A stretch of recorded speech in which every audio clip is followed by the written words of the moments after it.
we are talking about love today. Yes. How our lives are surrounded by that subject in every way. Love for ourselves, right? Love for other people. And the main quest, I think, is that the more we heal ourselves, the more we think about what we need in our lives, boundaries, health, wealth, all those areas, we need to make sure that we're in tune to ourselves in the best way possible so that we can choose people that are healthy for ourselves. Mm-hmm. The more healthy we are in every area, the more healthy we will pick partners that are also working in those areas as well. Yes, I love that you're talking about the different areas of our life. Back 20 plus years ago, I was a single mom, and I became concerned, what's going to happen to my boys if anything happened to me? We had no family that we could depend on. There was nobody that we could depend on if I was not able to work, if I was not able to pay the bills, that, how do I feed my kids? And so I was burning the candle at both ends as a single mom, and I had to stop and just slow down and really break down each individual area of my life, and to the best of my ability, strive for balance, which a lot of times meant doing less, which when you're living paycheck to paycheck is really, really difficult, especially when those paychecks don't cover the bills. It's hard to slow down. It's hard to make yourself surrender. But that was what saved us. That's what kept me fueled so that I could keep going and showing up for my kids and myself. And that I learned, I eventually came to recognize, was a huge act of love. Mm-hmm. I wanted to share Absolutely. a definition. So Tim Fletcher defines love as the right actions plus the right attitudes plus the right motives. And it's really cool. I want to break that down just a little bit, if that's okay. So we start with the hormone oxytocin. That's when you have the warm and fuzzies. You have that, just overwhelming flooded feeling of being in love, in a romantic relationship, or just completely consumed with love for your child or whatever. Anytime you have those warm and fuzzies of any kind, that's oxytocin.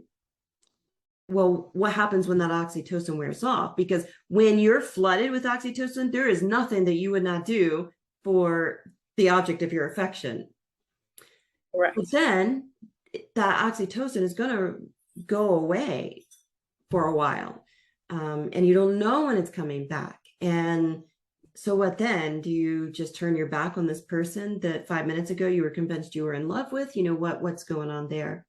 And so when we are acting, when we are in an oxytocin-based relationship, and just for ease of use, I'm just going to, let's use romantic relationships as an example. People who fall in love very quickly, it's usually an oxytocin-based relationship. They're very much in their the emotional center of their brain, and they're caught up in the emotions of the moment. But then when the hormones change and the oxytocin is not flooding them, not triggering those certain hormones and the warm and fuzzies, then they think they're not in love anymore. And maybe they're not. I mean, they probably were never in love to begin with. And so what does lasting, stable love look like? That's when we're moving away from our emotional center of our brain and into our thinking brain. And I'm going to, again, for ease of use, I'll use like a parent-child relationship as an example. Not all, but most parents would do anything for their children. And even when we don't feel like it, right?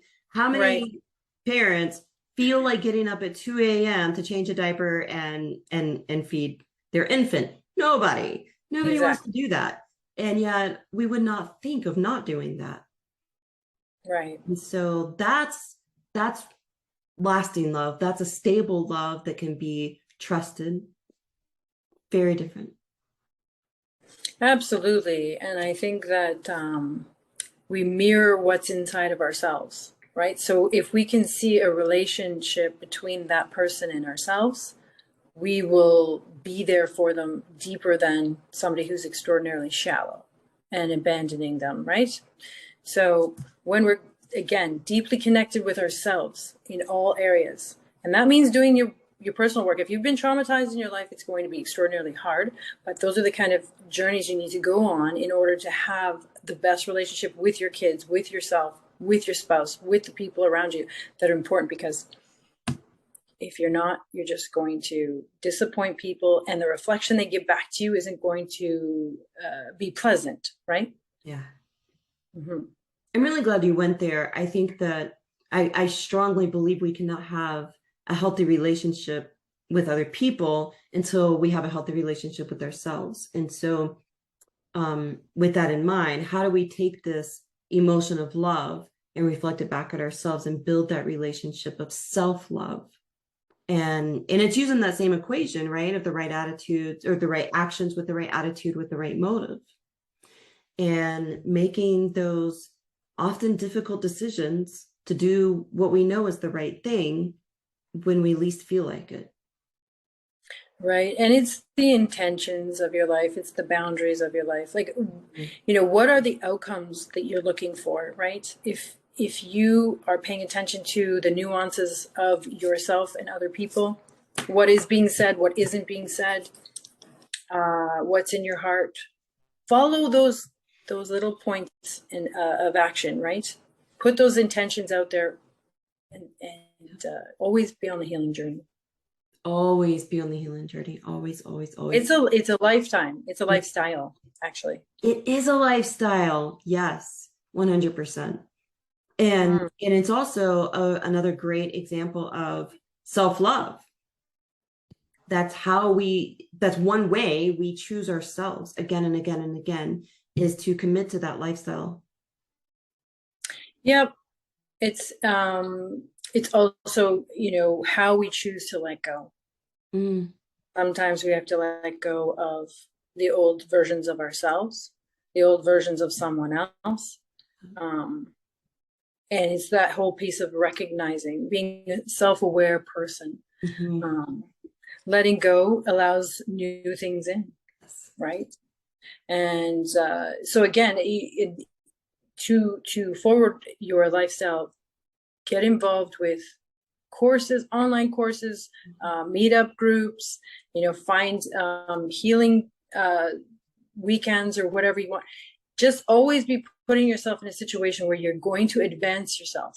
Yes. That's the number one key in life. Never sit stagnant and think that everything's just going to work out magically, because it probably won't. No. No, as much as I believe in certain types of magic, there's still intention and action behind it. Yes, exactly. So, you know, we wish all of you a lot of love and healing. Is there anything else you'd like to talk about, Amy? No, no, I think that that's a perfect place to wrap up. Just focus on that self-love. Once you get Right. that right or better, it will start reflecting out into every other relationship. And I just want to mention something quickly. You were mentioning chakras. Mm-hmm. Do you have any little wisdom on that for the ending of this video? I would think, because we circled around to self-love, two things come to mind: the root chakra and also the heart chakra. So the root chakra is what helps you feel grounded and stable, safe and secure. It is, you know, I think we've talked on previous videos about the internal locus of control, and that is when you have just this inner peace and serenity, inner strength, where you trust yourself, or you rely on yourself, and you're able to connect with yourself. And that's all wrapped up in the root chakra. And then doing any sort of grounding exercises. You can Google grounding exercises. You can Google grounding meditations. Any of those grounding exercises or meditations will help strengthen your root chakra. Is that, can I interrupt you for a second? Is that things such as walking on grass or hugging a tree? Is it simple like that? Yes. Yeah. Okay. Yeah. For the past few nights, I don't know why, I've just felt called to do it. For the past 4 or 5 nights, at like 9:30, 10 o'clock at night, I decide, okay, I'm ready for bed. It's like, oh, but first I have to go walk around in the backyard barefooted. Beautiful. And I've been sleeping so much better. So yeah, if you That's feel those nice. weird urges, act upon it. Your body is telling you something. Exactly. Yeah. 100%. And then Yes. heart chakra, of course, the heart, that's all love, right? And so um the heart chakra, it correlates with the color green. And so, and your root chakra is red, by the way. So red, root chakra. Interesting. But your Yeah. heart is the color green. So think life, loving life, loving, wearing the color green. And again, you can Google different heart chakra, meditations and different things like that.